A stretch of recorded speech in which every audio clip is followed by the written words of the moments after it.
everybody. Hey. Welcome to Wrestling Through the Years. I am back, the Big D-I-Z, and I'm here with Big Dutchie. Hey. We're here with the man that puts E in a rigged election, Eric. What's up? And we're here today to talk some wrestling, and we're here to talk the dog, the big junkyard dog. It's been a big week in wrestling. I mean, I don't know. I mean, it's not the loudest week in the world. No. But it was a big week last week. You know, wrestling's hot right now still kind of at the moment. So, you know, if you're a WWE fan, you're happy as fuck. Well, if you're an AEW fan, don't step on the punchline. If you're an AEW fan, you're hiding in a corner. And if you're a Cody Rhodes fan, you're burning all your Travis Scott albums and shooting yourself in the dick like me and Eric are. So that's where we're at right now. Yeah. And I didn't think AEW was that bad this week, but no, I'm just saying the state of them in general. But Dynamite wasn't bad. I actually did. From what I saw, I enjoyed it. I enjoyed WrestleMania for the most part too, besides seeing our boy get royally fucked. Yeah. And that ending was I don't know how they're going to come back from this one, but I'm excited to see it. WWE is hot regardless. I'm more talking like Cody is. I just hope Cody's all right. Because, dude, you and me are diehard Cody fans, and seeing Cody fucking take that type of a loss was really hard. And I know it's the end. I know, quit being a mark, you fat fuck. I get it. You know, it's not real. I understand. But the part that it's because it's not real. That when you make a guy look like such a pussy like that, it kind of ruins it, you know? And I get being a good guy and the baby face and one for all and all for one, and I did it for them. He did it for me, and I appreciate that. But I would have told him to hit John Cena in the face with the goddamn belt. It's almost like back when back in 2017, it was Extreme Rules. There was Bayley and Alexa Bliss in a Singapore cane on a pole match, and nobody thought that Bayley would use the Singapore cane, and Alexa Bliss had made her look like shit leading up to the event. Yeah. Bayley does a promo beforehand, an interview, and basically says, I saw Wonder Woman over the weekend. I'm going to be like Gal Gadot, and I'm going to overcome all obstacles. And she looked like dog shit. Who's this again? Bayley. really. Imagine if this is back when she was still doing the huggable thing. Oh no, that's when I didn't like Bayley. This is pre-butt lift. She never got a butt lift. Well, she's just got an amazing ass. Yeah, well, this is back before anybody realized she had an amazing ass because she's still dressed like a 13-year-old and nobody wanted to go to jail. But she looked like absolute shit because she would not use a Singapore cane. So she goody girl. Yeah. Why do we got the sports? What? Here at the bottom here. Oh, that's my fault. We got all the team scores stuff. Sorry. It's all good. Yeah. Keep going though, Doug. So it kind of reminds me of that. Is that like Eric was just, or not Eric, Bayley just, she couldn't really get in that mindset, and Cody really couldn't get in that mindset either. And he kind of looked like shit in this match, like Bayley did in that match. And also the way Cena looked in 2021 against Roman. Like he could pull off, schoolboy roll-ups and small packages. And all that, but he couldn't execute like actual good fucking moves. Yeah, Cena has, and he admits it himself. On McAfee, I was listening to him, and he said that he lost a step. And he's like, you look at me from 2015 and me now, I lost a step. And he's right, he did. But, everybody gets old, and that happens to everybody. But he's still that big box office attraction, and that's why I don't think Cody had boo-boo face. Cody didn't seem too upset. I didn't, on his face, I wasn't like, oh, Cody's losing. I thought Cody was losing because he's fucking beating the shit out of Cena fucking 3 Raws in a row. And it's like, okay. I mean, this guy's always standing tall. I wonder who's going to win It's probably not going to be this guy. Like it's just wrestling, Yeah. And but that's like our little that we formed throughout our head. Like, oh, they got to go this way, and I thought they would, and I thought Cena would win it, but I didn't think it was going to be like that. And that's the one that pissed me off. The way it ended. Not that he lost, because I knew he was going to lose. I understand the big baby face, do it for everybody thing, but it could be a defining thing. It could be a thing to where he might have to go heel to save that, because people aren't buying in 2025 that I'm just too good of a guy to fucking hit somebody with the title. People don't give a shit about that. And if you're really doing it for us, ask Doug what he would have done. He would have kicked Cena in the balls, hit him with the belt, just like Cena did to Cody. And it's not like you're dealing with a stranger, man. This guy's been a piece of shit. He's been talking about you. He's been beating the shit out of you, hitting you in the nuts. It's your time. Hit him with the fucking belt. Yeah. I know what they were trying to do and try to make him seem like the best guy ever, but you really just made him seem like a pussy. And I love Cody Rhodes, and watching his matches, I can fucking immerse myself in him and fucking be a real wrestling fan and enjoy all the little shit and stuff. And when I see that, it is a little jarring, and it is a little like, oh, he's kind of a pussy. Like the character was kind of a bitch right there. It was. So what's next for him? I mean, John Cena's already moved on to Randy Orton. We might see tonight on SmackDown. I mean, who knows? I'll say this too. We talk, The Rock and everybody blaming The Rock. Rock didn't show up, and this whole Elimination Chamber thing was just, there was no direction. Here's the thing. Rock, yes, is a member of the board of directors. He's not the head of creative. Triple H is the head of creative. Yep. If Rock wasn't planning on being at WrestleMania, don't you think somebody would have told Triple H, oh, yeah, by the way, you got to do the finish? So I know everybody blames Rock, and it's, you didn't bother to show up because you're too fucking lazy, which he is. Yeah. Because bald-headed people are pieces of shit. I've been saying that for years. I've been saying that actually ever since I went bald. When you go bald. But when you finish it, the thing is that if Triple H knew that Rock was not going to show up, come up with a finish. You're the head of creative. All right, you can't really blame it on, Rock didn't have a clear direction. You're the one that said Travis Scott go out there because you're the one sitting in the fucking chair in Gorilla. Yep. You're the one that said Travis go out there. You could have done a couple things. You could have sent Heyman out there. You could have sent Seth Rollins out there. You could have sent Charlotte Flair out there to get heat. You could have sent Drew out there. You could have done a bunch of shit, but you didn't because you knew that the match was, everybody was expecting The Rock to come out. You knew they were going to be disappointed, and you knew that they were going to be mad at The Rock. All right. But the thing is, Hunter, you're head of creative.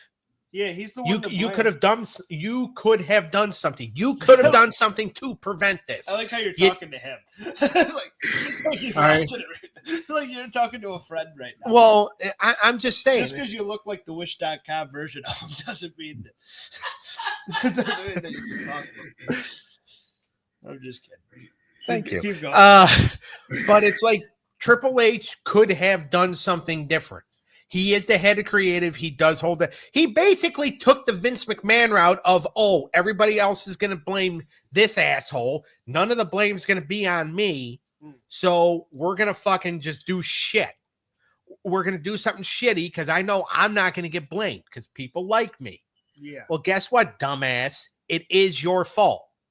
And people are blaming him. Some are blaming him. Yeah, Triple H is the one to fall. He's the booker. I know there's a lot of other, heads in. We can't look at it like the territories, and I know people like to, and it's like this guy's in charge. We have corporation board of directors, Rock. Technically, Rock is ahead of him.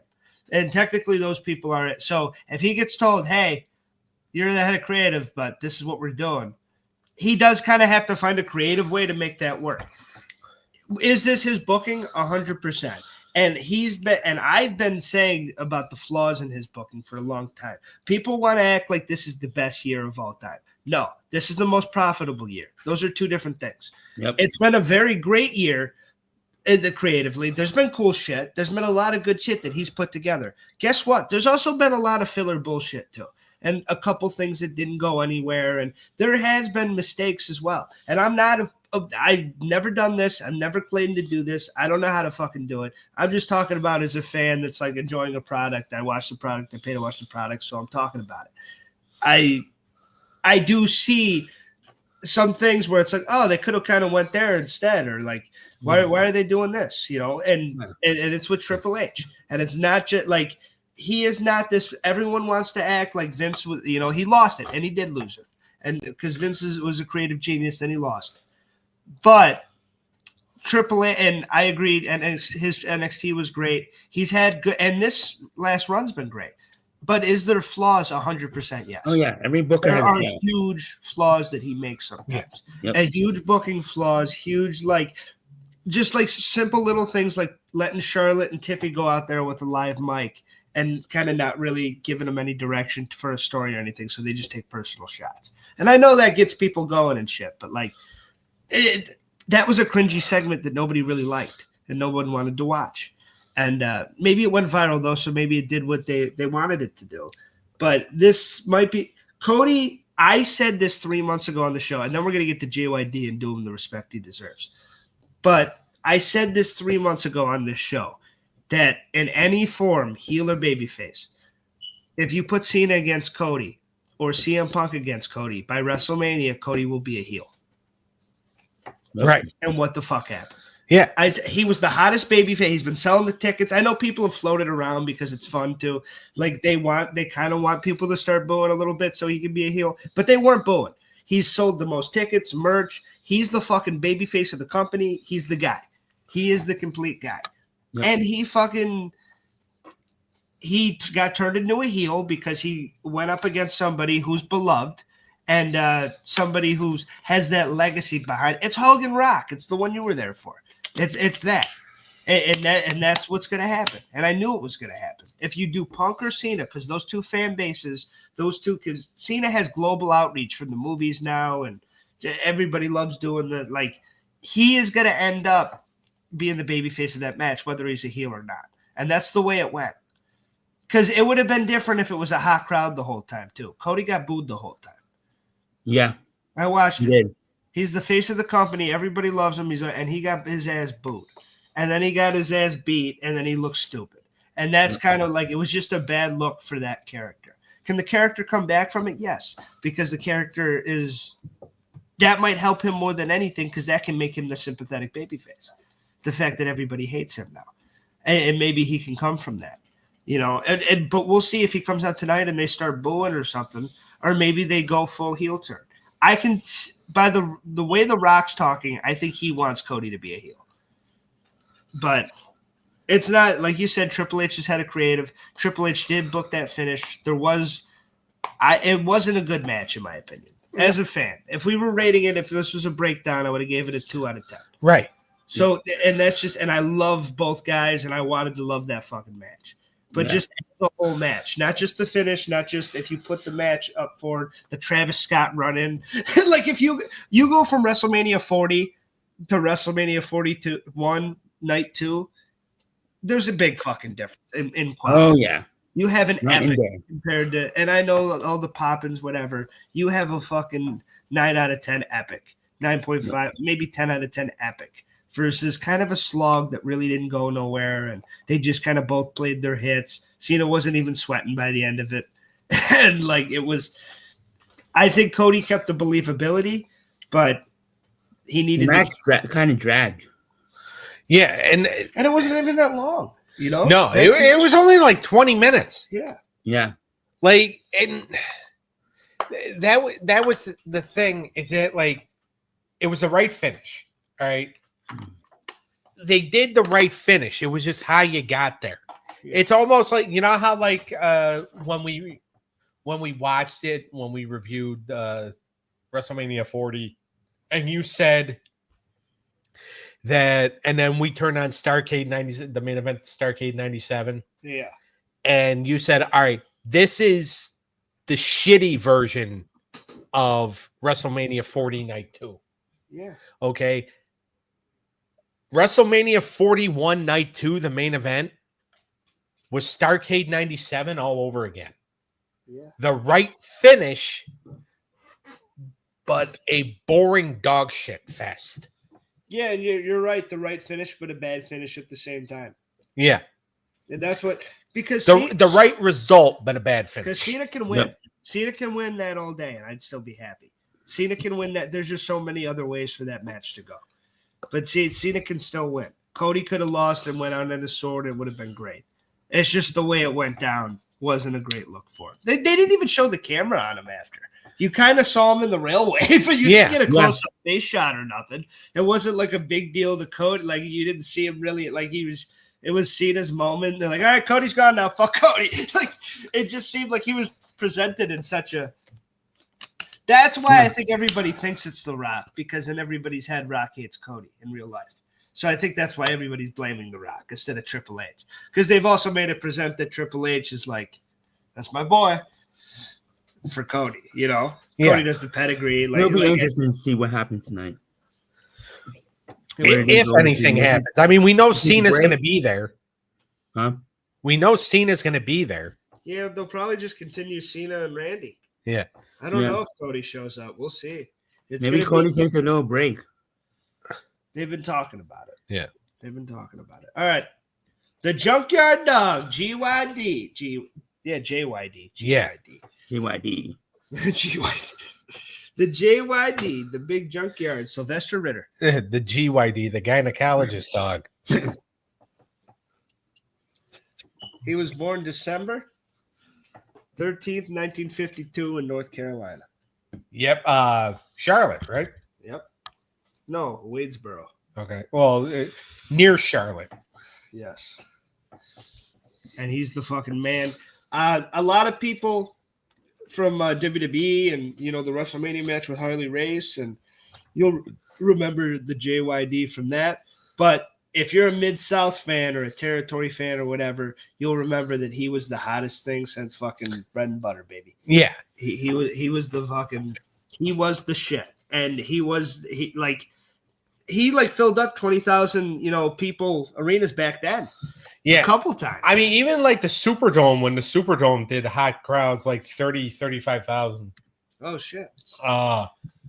And the funny thing is if you go back and watch like a lot of because most of his Mid-South stuff, I know like 79, 80, that's not on the Peacock. But I think it's because those tapes are shit, because Bill Watts' ex-wife had control of those tapes for the longest time. And when you're holding on to something that your ex wants dearly, somehow usually a pickaxe usually ends up on them. Accidentally. But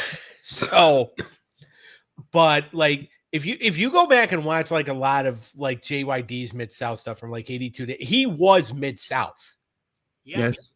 And like, and they had, that's where he had started. a stacked roster and everything. Like Mid-South was but that was his territory. yeah, and a lot of guys came through and they became big stars.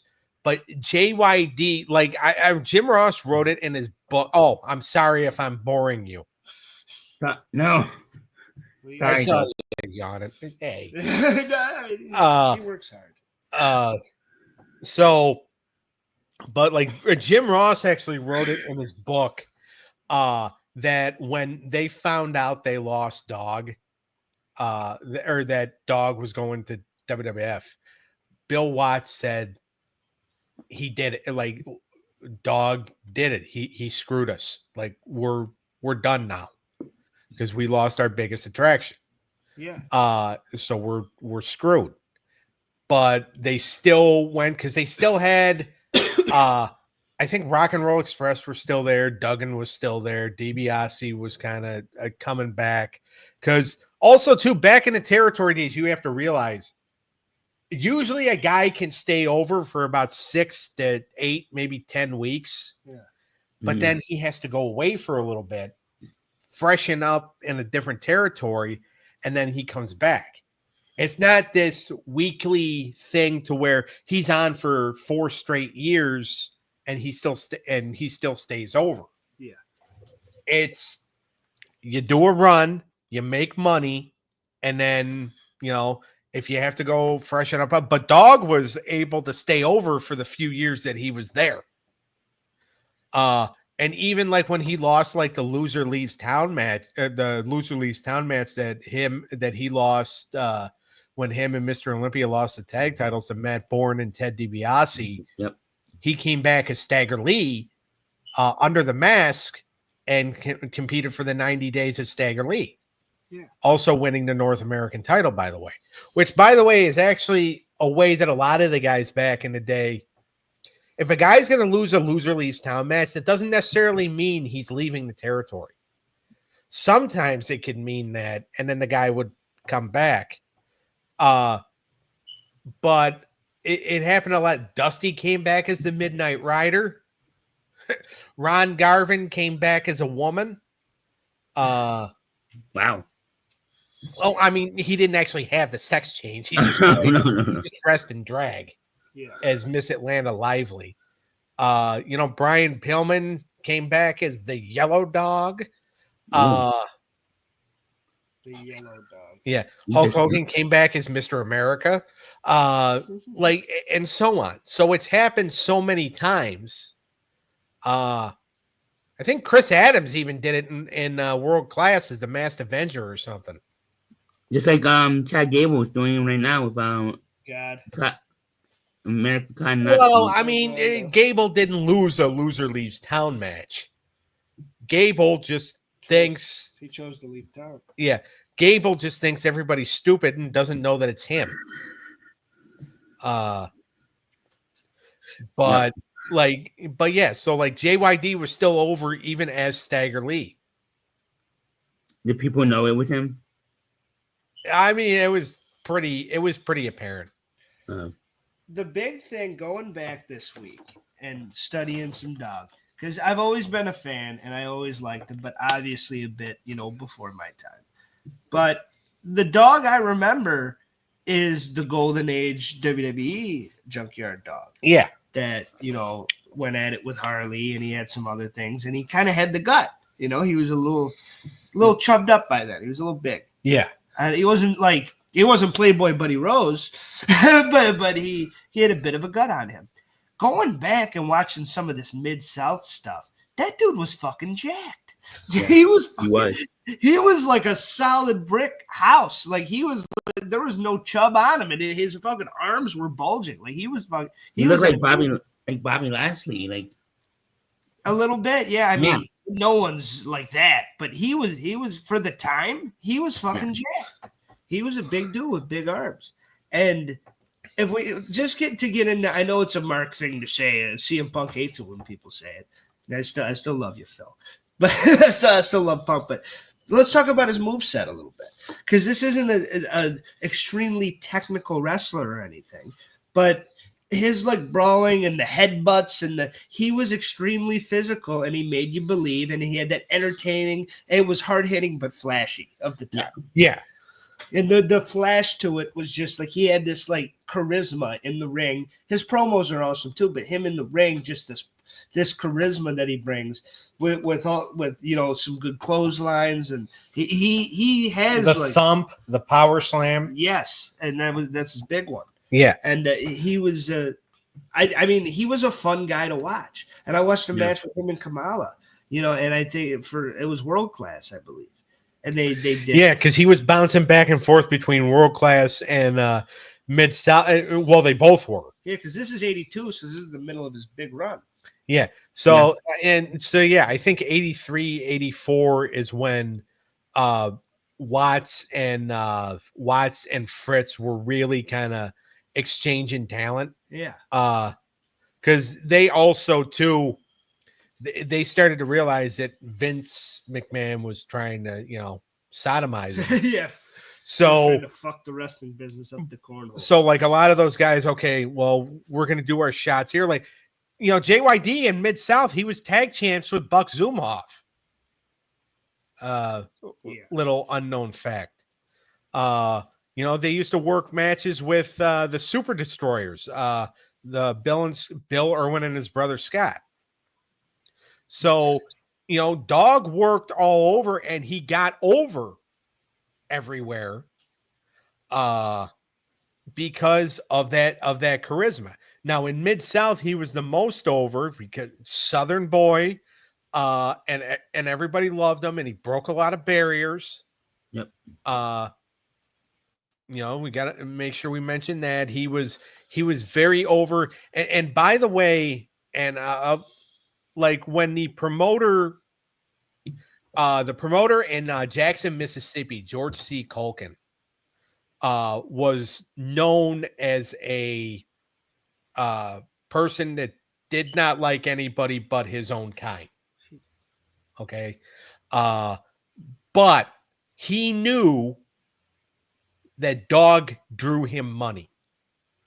So he was secretly friends with Junkyard Dog. Who, Watts? No, this guy, George C. Culkin. Okay. All right. He was secretly friends with Dog, and Dog. What's to say? Because Watts used to get accused of that in WCW later on. And he's like, Junkyard Dog is my fucking champion. He's like, yeah. So you can accuse me.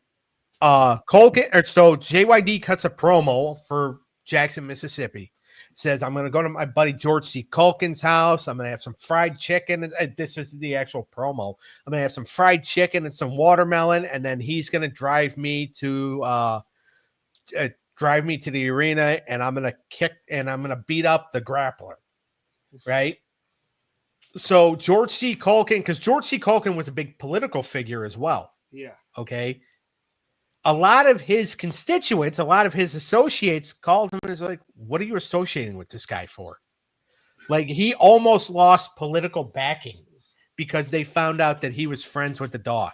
That's crazy. Yeah. And then, and he called Watts and he said, I don't want to book you guys anymore. But Watts is just like, come on, George, we do a lot of good business for you. But it's just like, Dog. The point of this is that like Dog broke barriers. Yeah. Even if they did not, like, these barriers did not want to be broken, in public. Yeah, and that's the thing, and we've come a long way, and thank God, and we got so many, and it's still the amount of black world champions is crazy that you can still 2 hands, Yeah, maybe 3, but we've come a long way, and that's amazing. But back then, different time, and a lot of people were very fucking racist and very, ignorant. Oh, sure, you could say the word, but I tiptoed around it. Well, I mean, it's what it is. That's what you described. What those people. Oh, I know what it is, but I was trying not. I was trying not to say the word. I was trying to be good. Well, I know, yeah, but if it's racist behavior, it's racist behavior. Yeah, and that's what it was. And it's not bad just to say that something was racist, and it was back then. But yeah, different time and whatever. I'm not here to judge eras, but Junkyard Dog, he did break through a lot of that. And when you think of him, a lot of people say, and I know there are people no, he was just a great wrestler, and I understand. But he is, for a lot of people, one of the most influential black wrestlers to ever live. And one of the biggest that broke barriers. You got your Thunderbolt Pattersons, and you got you say his name. You got your Pork Chop Cash. Pork Chop Cash. The best name in professional wrestling ever. Yeah. Pork Chop Cash. Big Cat Ernie Ladd. He was another one. Yes. Bobo Brazil. Yes. And they really, and then you go on to Coco and the list Coco goes Beware. And Ron Simmons and you got these people that keep fucking breaking the barriers, and these just mega athletes that doesn't matter what color they are, they're entertaining and they can fucking go in the ring, and that's all that matters. And Junkyard Dog was, one of the first that really, he got that opportunity and he fucking made it happen, and he fucking ran with it, and he made Watts so much money. People say that about Watts. People say that Watts had that type of behavior. This guy drew him so much money that Watts couldn't help but book him in the main event every night. Yeah, that shows you. That's breaking barriers. That's fucking proven. He's the fucking guy. I don't care what you think about me or what I or who I am or whatever the fuck. You have to. I am the best at this job, and nobody else can do it. So I'm in the main event. Well, and then again, Well, because remember, at this time, I think Ernie Ladd and Grizzly Smith were actually sharing the booking. Okay. So Ernie was helping with the book. So it kind of helped. And then when Dog broke the barrier, who else came in? Tony Atlas came in. Butch Reed came in. Pork Chop Cash. He came in.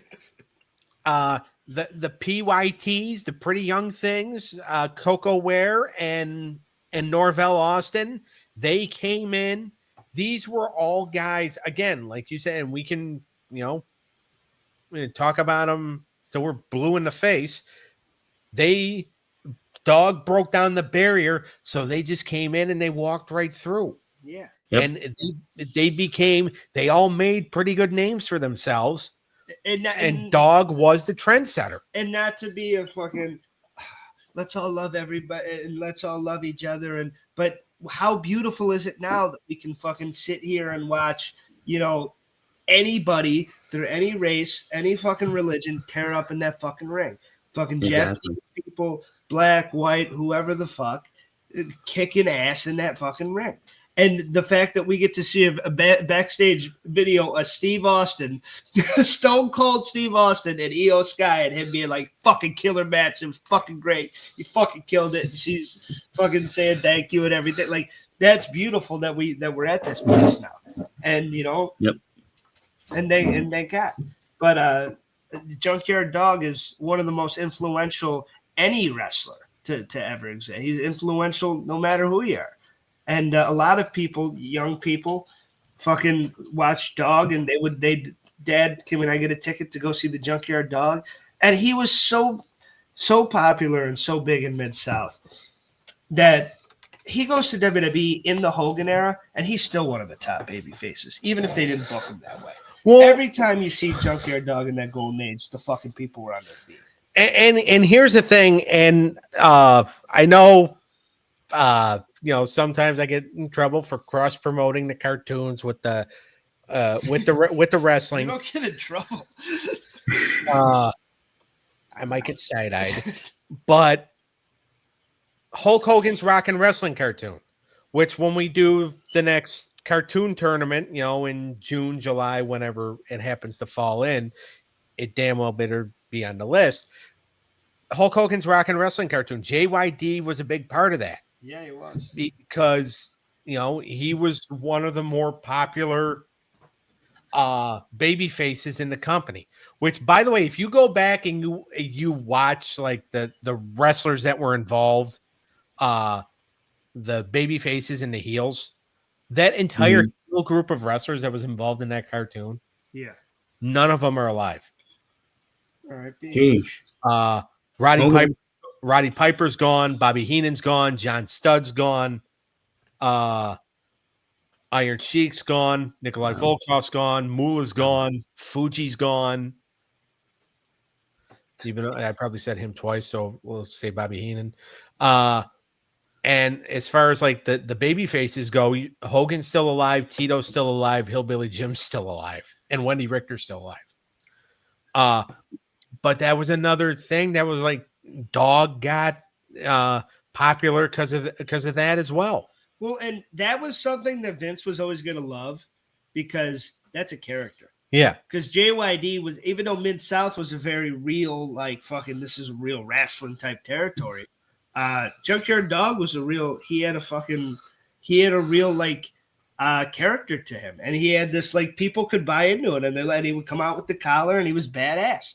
And he was tough looking, and he was also charismatic as hell. And he got on the mic, and he seemed like the coolest dude ever. And he also seemed like he was going to whoop somebody's ass. And Vince could have bought into that easy. The only problem with that is Vince didn't create it. Yeah, but he did. But Vince loves a character, and that's a built-in character that he didn't even have to come up with. I mean, obviously gave him the music, he had Dog record his own song, and and it really worked. Like him, if you just judge him on his WWF run, it's still a good run. Yeah. And it's still not bad shit, and he was still presented as kind of a big deal.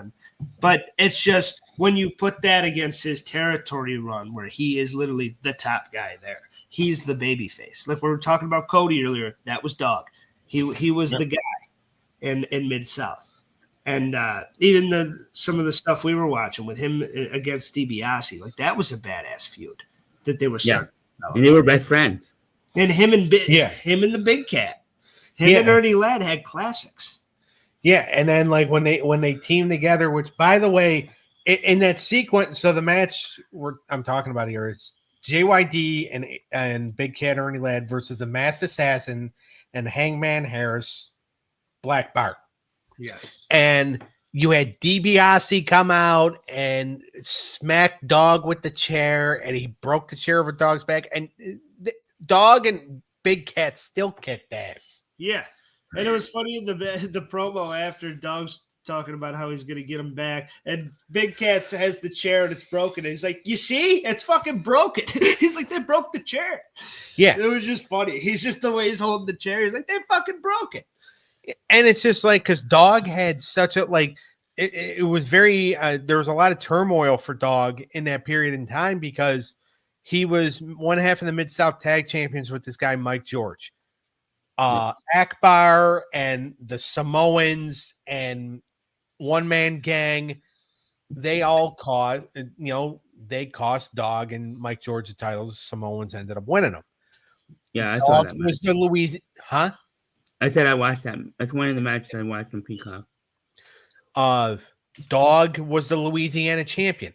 Dog had to forfeit that title to go after he won the North American title from Bob Roop, who, by the way, back in that territory was very plain, but he was very, very good, very underrated. Yeah, Bob Roop. He was great in the ring. So he was very knowledgeable too. Like you wanted to hate him because he was a bad guy, but when he was on color commentary, he was very he knew what he was talking about. Yeah. So shout out to Bob Roop. But then he has to give up the Louisiana title. Then Ted DiBiase screws him out of the North American title. So now he's wrestling Killer Khan for the Louisiana title, trying to get it back, and Ted DiBiase screws him over there. Yep. But then him and Olympia get the tag titles back. And then there's the whole loser leave town thing, which it was a no disqualification match. Hacksaw Jim Duggan is masquerading as a gorilla at ringside. And he does the spear. Well, it was a shoulder tackle, but Bill Watts called it a spear, which was he basically just shoulder tackled him and he caught him with his head a little bit. Yeah. And the Rat Pack, DiBiase and Bourne, won the titles. Dog's gone for 30 days. But when Dog comes back and beats Ted DiBiase as Stagger Lee in a non-title matchup, they're all complaining like, that's Junkyard Dog. That's Junkyard Dog. And Bill Watts is just like, well, technically you cheated to beat him. So why can't he, it's okay that Stagger Lee came back and screwed you over. Is pretty much what they said. But that was just one of so many things that he did. Go back to 1979, 1980 when the Fabulous Freebirds blinded him. They blinded him and they ran the angle where he just, he couldn't see the birth of his baby daughter. Yep. Okay. And it was so emotional for him, and he wanted to get back at these guys so bad. And him and Buck Robley challenged the Freebirds to a cage match. Buck Robley, who's another guy who a lot of the baby faces back in Mid-South, none of them were good looking. No. They were all they were uglier than us. Playing something. Yeah. So a lot of these guys, none of these guys were heartthrobs, but they were loved by the people. It's way before the days of the heartthrob, like a Shawn Michaels, Marty Jannetty, Rick Martel, all that stuff.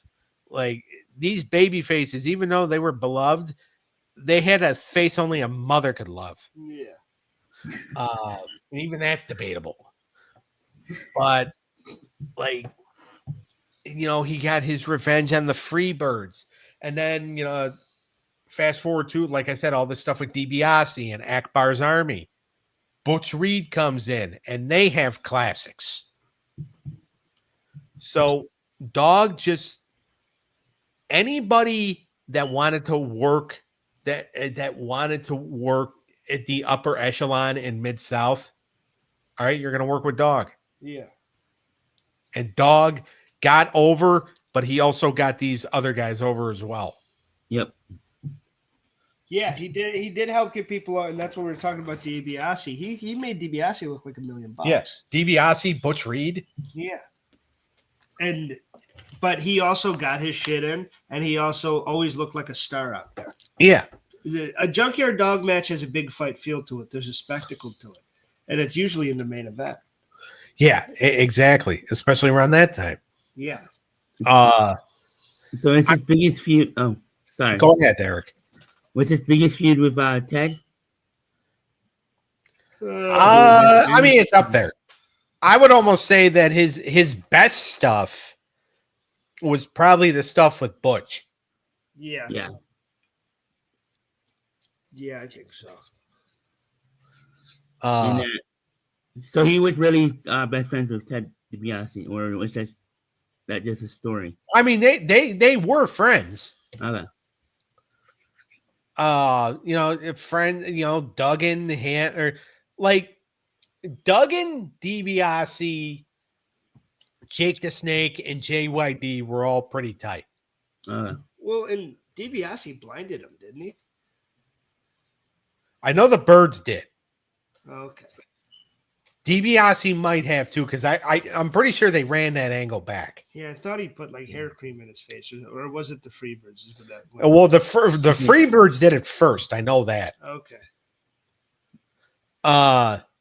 But even like King Kong Bundy, who he's no scientific wrestler. No. But he went there and he had a pretty good program with the Dog. Well, yeah, that's two big badass. And he won. Yeah. He won the North American Championship 8 times, right? Dog? Yeah. I mean, he won it quite a few. I mean, you also have to take into account how many times he wanted to stagger lead. Okay. So, and we're talking a lot about his Mid-South run. We talked, world class. Obviously WWF, he had, even though like he had kind of let himself go, he was still over. Yeah. Yeah. Now when he left there and went to WCW, it was kind of like his better days were behind him. Yeah. But he still found himself in main events. He main evented a Clash with Flair. Yeah, and that was actually a good match too. Well, not if you ask Jim Cornette, but I mean, we're not asking him. What, He's not on it? No, he hated it. I liked it. I liked that entire Clash. Yeah, I thought it was a fun main event. Yeah. But even like if you go back Starrcade 88, Dog teamed with Ivan Koloff to take on the Russian Assassins. He had the WCW tag belts too, or was it the 6-man? Yeah.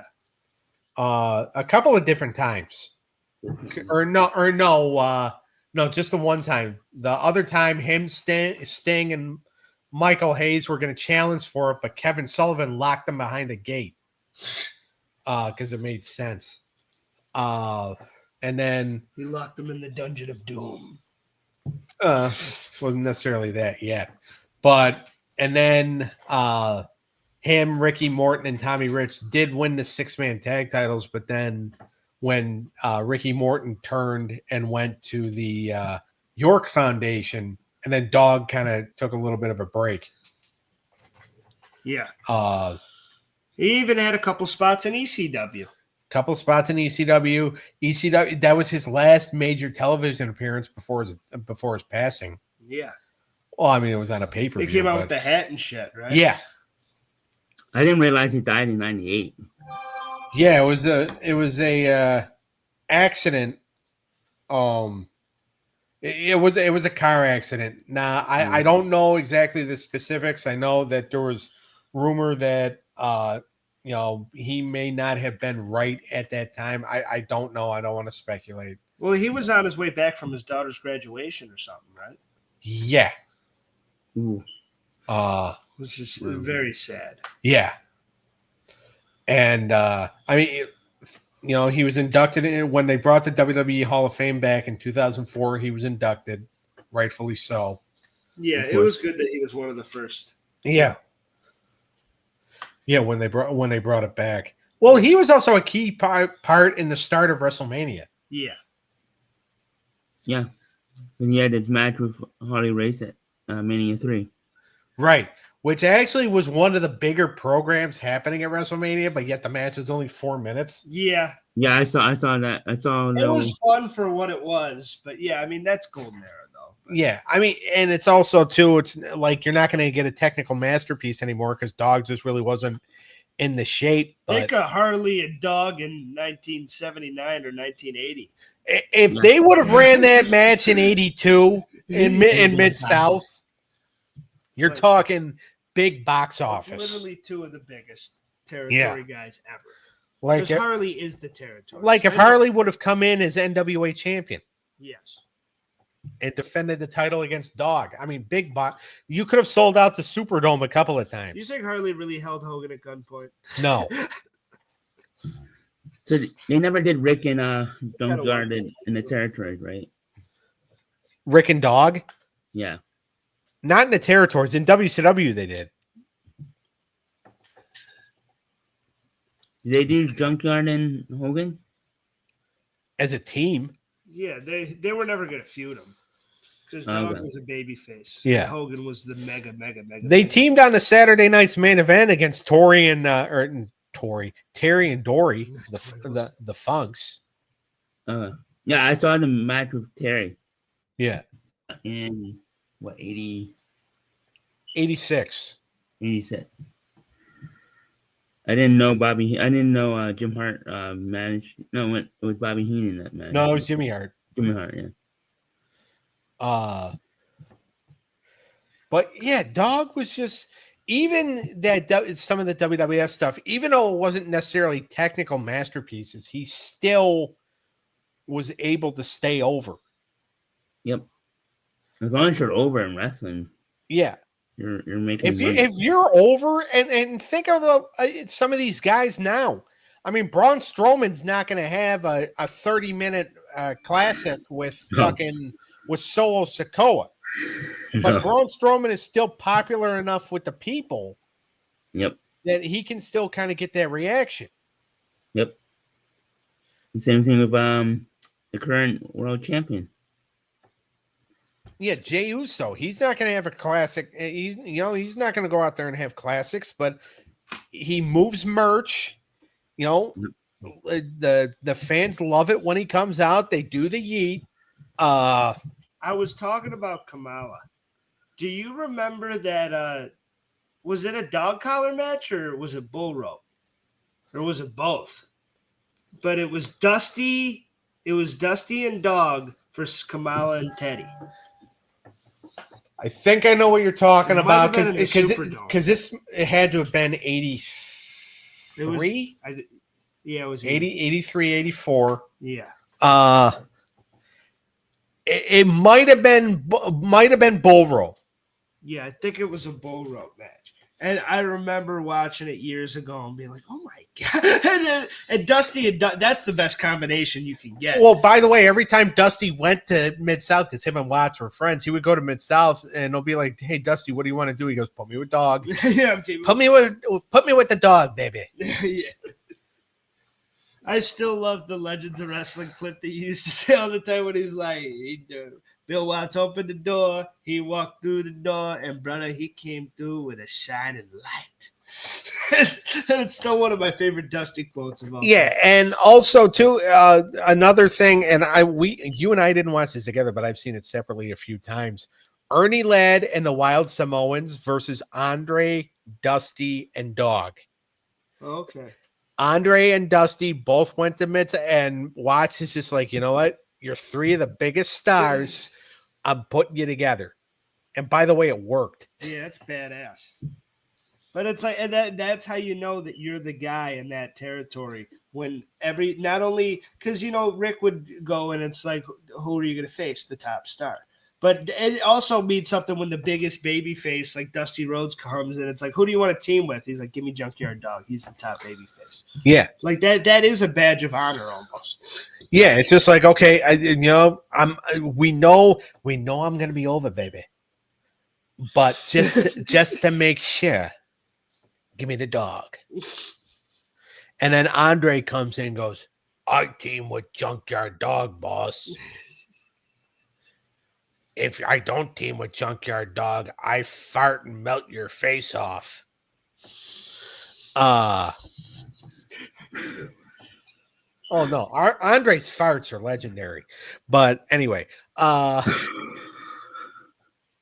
people have said it. I'm not just making it up. You know what's crazy to me?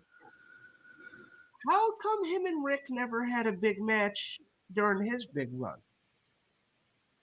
Or because Rick wins the title when and goes on his big long territory run? I mean, he first won the title in 81, but then he won it back in 83 from Harley. And that's when he goes on. Well, so when does Dog go to WWF? It's summer of 84. 5, I think. Okay, so it doesn't really line up. Okay, because I just thinking right there, it's like Flair always goes to the territory, faces the top guy. Why didn't we get him and Junkyard Dog until 1990? Yeah, right, that's what I was asking earlier. Because like when Flair would go to the territories, it'd be like, okay, who are you going to work with? All right, DiBiase, Butch Reed, and this was all like 85-ish. Yeah, so he's already gone. Yeah. What about? I mean, did Harley and him ever go at it back in the day? No, but I'll tell you a champion that JYD did actually work with, and it was because of Paul Bosch in Houston. JYD, and I believe I did send one of the matches to you guys, Bockwinkel. Yeah. Because I saw that. Nick Bockwinkel and Paul Bosch were friends, and Bockwinkel would go and he would help Paul with the title? With the AWA title? Yeah, he would take the AWA title to Houston, which he drove Vern fucking nuts. That sounds like something that would burn into a whirlwind. But he was friends with Bosch. Yeah. So he's like, yeah, I'll come in. And they actually had a conversation to where Bockwinkel wanted to drop the title to one of the Mid-South guys. That's crazy. It looked like it came down. It was either going to be Tito Santana, because Tito was also an AWA guy. So originally, I think he wanted to do it for Dog. And that's such a conflict of styles. Yeah. I think originally he wanted to do it for Dog, and Vern had a fucking knip fit. And he was losing his mind. And he's like, no, like Dog doesn't fit our style. But Tito also had worked for the AWA as well. So it's like, all right, maybe that'll work. But Bockwinkel did some pretty good business in Houston with the Dog. That's insane. But yeah, like it used to drive Vern nuts when Bockwinkel would take the AWA title and defend it in Houston. And then, like, when he wanted to do the honors for one of the Mid-South guys in Houston, and Vern was just like, no! You're not dropping our belt, asshole. Yeah, especially it's got to be somebody that can work our style. Not this fucking guy, even though he's fucking over. Yeah, Junkyard Dog and the AWA would have been such a weird dynamic. Yeah. Because as much, and the AWA is classic history, and they do have from their vaults and their gates and the footage that there is to watch. There are some really good AWA matches with like young talent that's really good. Kurt Hennig had a really good run there. Obviously, Vern and Nick Bockwinkel, that is Nick Bockwinkel's territory. Like when we talked about Hulk's original run there. And so Bobby Heenan, so many other people. Crusher Blackwell when he could move.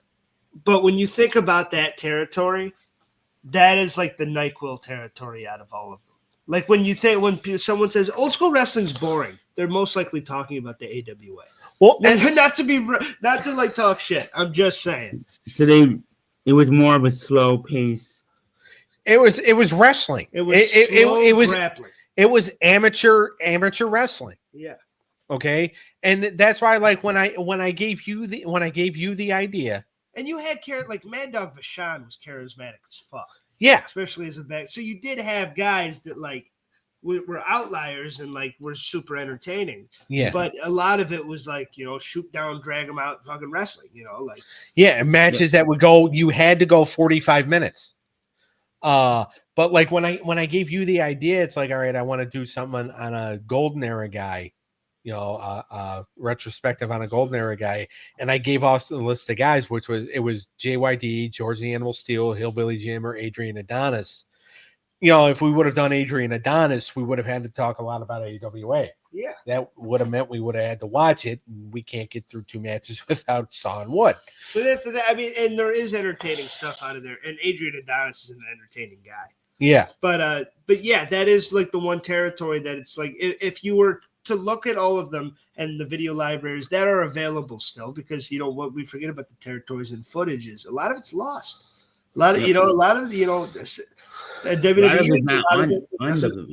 There's a lot to watch, but there's also, you know, it's not the weekly programming that you get now to where you can follow Cody Rhodes' whole career. You know, you didn't really always have that, especially for like the Junkyard Dog early beginnings and shit. Every single match, you know how hard it would be to find every single Junkyard Dog match. Like it's a little bit harder to find that stuff. And I forgot what my point. I guess that was the point. But yeah, and you just had a me moment. Well, there was a point at the end of the river there, but I flipped my canoe. I do that a lot. And also too, like, if you look at all the territories, Mid-South was like one of the more rambunctious territories because their fans, like those Cajuns, if they didn't like what they saw, they would hop the fucking barricade, because Bill Watts believed in keeping kayfabe. So they would do a lot of this shit, and the fans would believe it. And Watts would never really, like, he would tell the police to hold off to see what the crowd does first. Now, when one of the audience members pulls out a fucking gun, then obviously they would step in. Yeah, that was my point. Is if you had all the video libraries that are and what you can watch on YouTube or whatever, if you had all the territory stuff in front of you, and then you watched it all, and someone asked you what is the most boring out of these, you are more than likely to say the AWA. Yeah, because you have your territories that are known for stuff, and like Mid-South, badass, you know, live crowds, and you know, really good wrestling and some cool characters too. You had World Class, which is the Von Erichs and the Freebirds and fucking that wild Texas crowd, and they were so passionate and into it. You got, you know, Mid-Atlantic with Flair and the Horsemen and the Anderson and all of this history and it's also really good wrestling too. And then you have Calgary, who's kind of like AWA, but a lot more hard hitting. Yeah. And a lot more like it's more. Which Dog got his start there. Yeah. And Calgary was a huge fucking, like, that's a badass one when you can find matches to go back and watch that. Like, you have your territories that are known for different stuff. And AWA is kind of the one that's like, it's classic wrestling. You know? Well, here's a story about rambunctious Mid-South crowd. When they blinded Dog, the Birds. Yes. Yeah. The crowd went fucking nuts, and they tried to get to the Birds. And Michael Hayes and Buddy Roberts are trying to get the fuck out of there. And Terry Gordy was like, I'll fight them, Michael. Well, yeah, I mean, Terry. That's great, Terry, but you can fight them off. We can't. We got to get the fuck out of here. Yeah, Buddy Roberts and fucking Michael Hayes aren't the toughest. Yeah, they're like, no, we gotta go, buddy. We gotta go, Terry. Like, we gotta get the fuck out. Well, don't worry about it. I got it. We're like, listen, dude, we're not all fucking 27 and look 50, all right? Yeah, like Terry Gordy is insane. Terry Gordy was out of his mind. Like, there would be times like they'd be in the bar and Terry Gordy would taunt the guy with the gun. Yes, he would taunt the guy with the gun. And then the guy, luckily, was not a good shot. and missed, and then Terry Gordy be like, "Ha."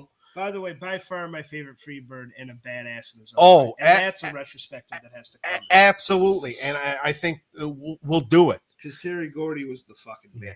But like when Terry Gordy gets shot at and he goes, "Ho ho," and Michael Hayes is like, "Why are you laughing, Terry?" "'Cause he missed." Yeah, that dude was badass. Yeah, and them and JYD is money, and that's the thing. You got top heels; they're coming into Mid-South. The Freebirds are another group that whenever they come around, they're the top act. Yeah, and they're the top act in the territory, and they're going against the top act, and that is the JYD. Yeah, and that's also the thing too, is that back in the day, because nobody was ever smart until like Meltzer started coming out with the observers and shit. Nobody was smartened up to the business. Yeah, and even like because you had to pay for the observer to get mailed to your house because there's no internet back then. That we know of. And by the way, wrestling magazines were kayfabe.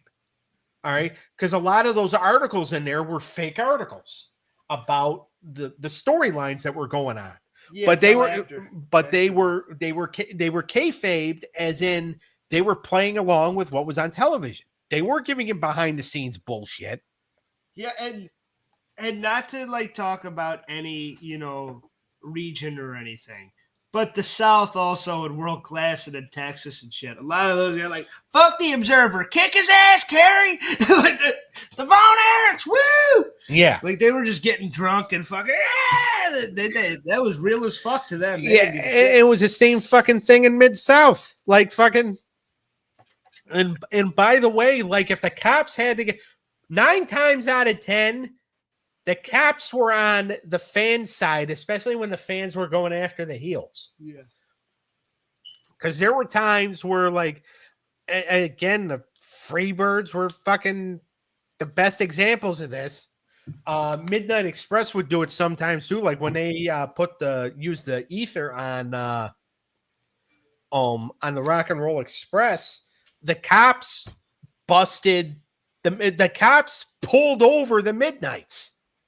And they're like, "What'd you use on them boys of Rock and Roll Express last week?" And Dennis Condrey goes, "Ether. What about it?" And he goes, "You know what? How about I take you downtown and we're going to, I'll put you in a cell with one of my toughest guys. He'll think you're pretty." And Dennis went, "Put me in the cell with him. I'll wrestle him." And Jim and Bobby are just like, "We want to go home. We want to go home. We want to go home." And Dennis Condrey's van got impounded. Really? Yeah. Like the cops would always be on the fan side. They were on the side of the baby faces. Mm-hmm. And so the heels were usually fucked. And by the way, Junkyard Dog was so beloved that like a lot of these guys, especially like if you did stuff to him in the Superdome, where there's the Irish McNeil Boys Club, where they did a lot of the TV tapings, that was fine because that's usually only like a couple hundred people and you could get the hell out of there. 30,000 people in the fucking Superdome. You're like, you have to be really fast to try to beat that fucking crowd. And like, again, when they were pissed, like if they got a finish they didn't like, they would jump the fucking rail and they would go after you and it'd be like, what do we do? Like, can we fight all these fucking guys off? And then, like, if you're put in a situation where you can actually fend off the first guy and, beat the crap out of him, well, then all his other friends come in and like, "You beat up our friend." And they're all fucking pissed. That's hilarious. Yeah. Like it was dangerous there.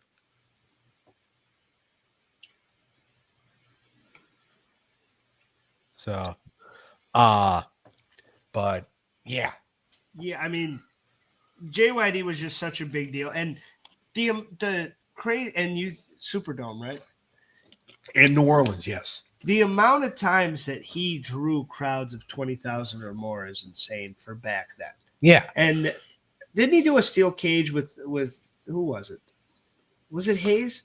Was it a Freebird, I think? Well, I mean, they would do steel cage matches. Like I said, they did tags. He did do a single cage with Michael Hayes. Yeah. I think that was in front of a lot of people. That was in front of a lot of people. And when it looked like Dog was going to lose, people started kind of jumping the rail. Yeah. Terry's ready to fight. Buddy Roberts is just like, Michael, do the job. Like, let's get the hell out of here. I love Buddy Roberts. And Terry Gordy's just like, don't worry, Michael, I got it. By the way, Terry Gordy does not sound like Bill Farmer, the man who played Goofy. You're doing everybody else's Andre. That's the way they describe Andre. Yeah. I'm just horrible for impressions, which is why we stopped doing the cartoon crossovers, because I had to quit doing the impressions because they were so fucking bad, and only 3 people were watching them. I enjoyed it. Well, thank you. Me and Eric were the 2. Yeah. So, but like Terry Gordy, again, he was such a badass. He wanted to fight everybody. Michael Hayes and Buddy Roberts are just like, we want to live. Yeah, we're pussies. And I love Buddy Roberts too, because there's something for being the guy that, did all the bumping. That impresses me, and I find badass. And Buddy Roberts, though, he also had a lot of health problems. He was starting to get to that point to where he couldn't really do much anymore. Yeah, but he took a lot of the big bumps and spots and shit. Yeah. And when it was time to get a head shaved or something, it was always Buddy. And it's like he was always taking the fall for the Freebirds. Michael would look fucking. Michael could cut the promo. Michael cut the promo. Terry would kick the ass, and Buddy would take the bumps. And that's what made the Freebirds one of the best trios ever. Go ahead, Eric. I wanted to chime in a little bit. When I watch some of the matches of his, I noticed when he loses like a title, he gets hit with an object, or he gets distracted. You got to cheat against the dog. You can't beat the dog clean. No way. I mean, that's back in the era, though, Eric. You got to protect your baby face, When you got a top guy like Dog that's bringing in people like that, she's got to lose to build up the story, but we can't do Cody. It can never. Back in those days when you're beating a baby face, it could never be clean. No, because it would kill the territory. Yeah, because that was big. That it's like, if they don't believe in this guy anymore, they're not going to pay a ticket, and we don't have a business. Yeah, you can't make the decisions you can make today now. It was back. We got to make sure Dog looks fucking badass at all times, so that people keep believing, so they keep paying that ticket. Eddie Farhat, the Sheik, he ran Toronto for the longest time, or he was on top, and the fans started getting really sick of seeing him be on top, so they brought in Andre to beat him. Well, Eddie wasn't ready to lose, so he did the thing. He threw the fireball in Andre's face. Andre gets counted out, killed the territory. Yeah. Nobody came to see the Sheik on top after that. Yeah. And that's just the point of, yes, he was the guy on top, but finally, you get tired of it, and it's like, okay, somebody's gonna take over, but he's like, no, I'm still staying on top. You had to think of a way to cleverly beat your like the whole thing with Duggan in the gorilla suit. Yeah, you had to cheat, and now they brought Dog back as Stagger Lee. And it worked. Yeah. And then, of course, Eddie Guerrero brought that back in '97 as that was as El Caliente, except for they got rid of the Stagger Lee part of it, but it was the same fucking outfit, by the way. Really? Well, it looked like it. It just didn't have Stagger Lee written on the back. That's funny. El Staggerlite. It was an all right effort. But like Dog was able to stay over even in defeat, because the bad guys always, found a way to be nefarious. And you had Skandor Akbar, who was a top manager at the time. and all the stuff he was doing, all the money he was tossing around, the guys he brought in, One Man Gang, Killer Khan, Kamala, who all did pretty good business with the dog. If JYD doesn't leave, does Mid-South compete? Yeah, that's why Vince got him. Vince knew that he was fucked if he didn't have JYD. Vince has even said this. Honestly, though, do we think that history changes at all? I think if they would have went national, they would. If they would have went national with him, they would have done some business. Yes, yeah, I agree. So yeah, that's my honest. And there is truth to the fact that Vince has said it before that Bill Watts could have competed with him and was going to compete with him. That's why he took the dog. Yeah. Because he's like, if I would have had to compete against JYD, I would have been in trouble. That's why I got him. Because that was Bill Watts' main weapon. And I took the bullet out of Bill Watts' gun. Yeah. That would have been crazy if you had Mid-South go national with Dog. With Dog and Hogan with the WWF. That's like when WCW took Hogan. Yeah, I mean, Hogan was losing a lot of his drawing power. Yeah, but by the time he got to WCW, he wasn't Hogan anymore. Yeah. And then he became something even better. Yeah, but like with Dog, they again, Vince took a lot of the guys that he took back when he went national. Yeah, it was fatal blows. Just like, Vern, everybody knew that Vern was Hogan's guy, and that was what was keeping them afloat. It was the Hulkamania and what Hulk was doing there. And that was like, it was about to, like, Vern could have almost gone national with Hogan. And he was never going to because he didn't, he's an old school guy with old school values. He wasn't the visionary that Vince McMahon was. And I don't think that's a negative thing saying that. Yeah. But that's just my opinion. And by the way, it's right. But Vince knew, I need a guy. This guy's very charismatic. He's doing great for Vern. If I want to take Vern out of the race and make it to where I'm going national and I'm the only big dog in town, I got to get Hulk Hogan. And, he did that with a lot of people. Yeah, and the thing is, too, is like a lot of people say, well, he could have gotten Kerry. I think he knew because he would hear like a lot of the stuff that Kerry was into back in that time. Because even like 84, Kerry was still kind of like, and, Kerry's brother passed away, so it kind of it weighed on him. JYD's got a pass, though, too. Yeah. Yeah. But also, too, JYD got into more problems once he got there. Yeah. Yeah. By the way, another thing we should also mention, too, the Wrestling Classic, the WWF's first ever venture in the pay-per-view, because WrestleMania 1 was just closed circuit. Yeah. The Wrestling Classic, which was a 16-man tournament. JYD beat Macho Man in the finals. So the only time they ever did the Wrestling Classic, JYD was the winner. And that's their first pay-per-view ever. First pay-per-view ever. And he's the winner in the main event. Yeah. Now, they did it backwards because they had the heel wrestle 4 matches and the babyface, which was Dog, only had to wrestle 3 times. That's funny. And it was funny because like Macho Man and Jesse Ventura were kind of forming a team at the time, and Jesse Ventura was being biased towards Macho Man, and Gorilla Monsoon says, Jess, if you want to be a commentator here in the World Wrestling Federation, you have to be unbiased. And Jess looked at him and said, shut your mouth, Monsoon. I say what I want. And I wanted to be like, Gorilla should have just slapped the fucking shit out of him. Yep.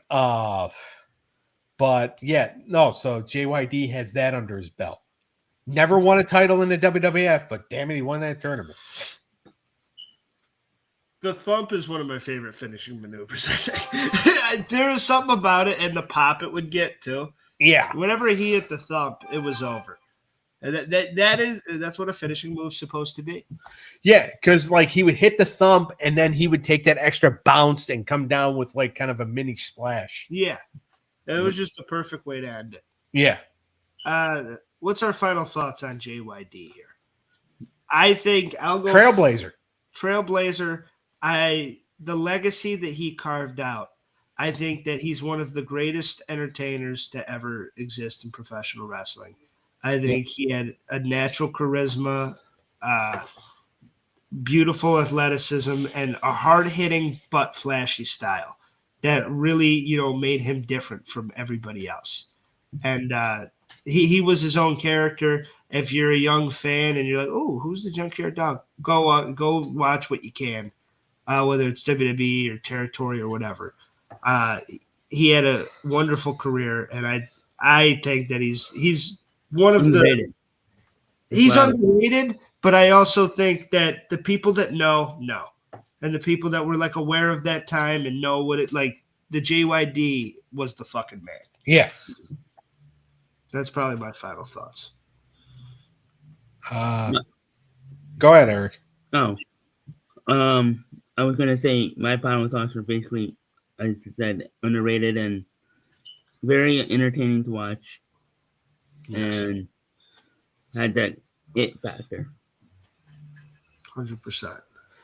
Charismatic, trailblazer. May not have had the prettiest moveset, but it was effective. When the song hit, when he went to the WWF, when Grab Them Cakes hit, it was, you knew the place was going to go nuts. And he was just, he could draw an audience. He could draw a crowd. And he is probably one of the most beloved. And I said this in the intro when I promoted it, I in the promotional video, or in the promotional post, I said he's one of the most beloved characters of the Territory era. Yep. And I stand by that. So there you go. The Junkyard Dog. R.I.P. And R.I.P. And go back and watch. What a legend. Go ahead. Exactly. I was gonna ask you do you kind of compare him to John Cena to him? In a way. I mean, I can see that because it's in a way, in ring more than you would think. Yeah. In ring I could. Yeah. Totally different promo. Yeah, but totally different in ring promo, style kind of, yeah. Style, yeah. Fast but physical. Yeah. And kind of flashy, but also, hard hitting. Yeah. Yeah. And think of he was probably, Ron Simmons, I think, looked up to him. Yeah. He was kind of a mentor to Ron. Well, everybody looked up to him. Yeah. And that's the thing, he had so many, and we were talking about just influential for everybody, but also influential for African Americans. For a long time, every African American wrestler, they wanted to be like the Junkyard Dog. Oh, absolutely. Because he was the biggest fucking deal. But anybody, any wrestler, would look up to Junkyard Dog because he was the fucking man. He drew the crowds, and he went in there, and I don't think a crowd ever went home upset, especially when he won. Yeah. So, and that's doing your job as an effective babyface, and it kind of brings our conversation full circle from earlier and babyfaces and how to keep them, on top and keep the people loving them. That is a babyface that nobody ever gave up on. Well, I'll tell you, if they were upset after him losing, more than likely they all spent the night in jail for trying to kill the heel for trying. That's how much people were in there. So, we will see everybody next week. Would you gentlemen like to know what we're doing? Yep. Sure, why not? We are going to be going back to the year 2009, and we are going to be talking about the last Backlash 2009 before they brought it back in the recent years. We got Randy Orton on the cover. We got Legacy versus Triple H, Batista, and old Vinnie Mac. Ooh. And you got Matt and Jeff. Cody Rhodes. Yeah, Legacy. You got Cody and Randy on the same team. Randy was on the poster for that one. And since we're definitely getting Randy and Cena at Backlash, it feels like it fits. So we're going to be going back and doing another pay-per-view retrospective, Backlash 2009. That was Matt and Jeff in the I Quit match, right? Yeah, Matt and Jeff I Quit. Edge main evented. Edge and Cena, last man standing. Yes. So pretty stacked card here to talk about. Yep. And we got Santina and Beth Phoenix, so it'll be a good one. Oh yeah, main event anywhere in the country. Yeah, Cleneth will be back, and we'll be talking Backlash 2009. What are you doing tomorrow on the cartoon show, Doug? So tomorrow night's cartoon battle we're in the first round now. And this is a big first round matchup. It's the Simpsons versus X-Men, the animated series. Ooh. What do you mean? Oh, you knew about this. Yeah, I know. I'm excited, damn it. Yeah. Ah. But so that's tomorrow night. We're gonna find out who's gonna join Pokemon, Ninja Turtles, and Rocket Power in the second round.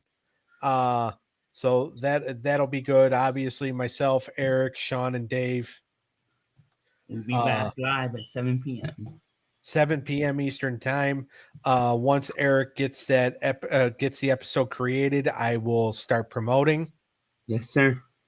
And then I should create that tonight. In the breakdown later this week, we will be probably talking post WrestleMania stuff, and this week Raw and SmackDown. We'll see everybody next week. All right. Yep. All right. Later. Later.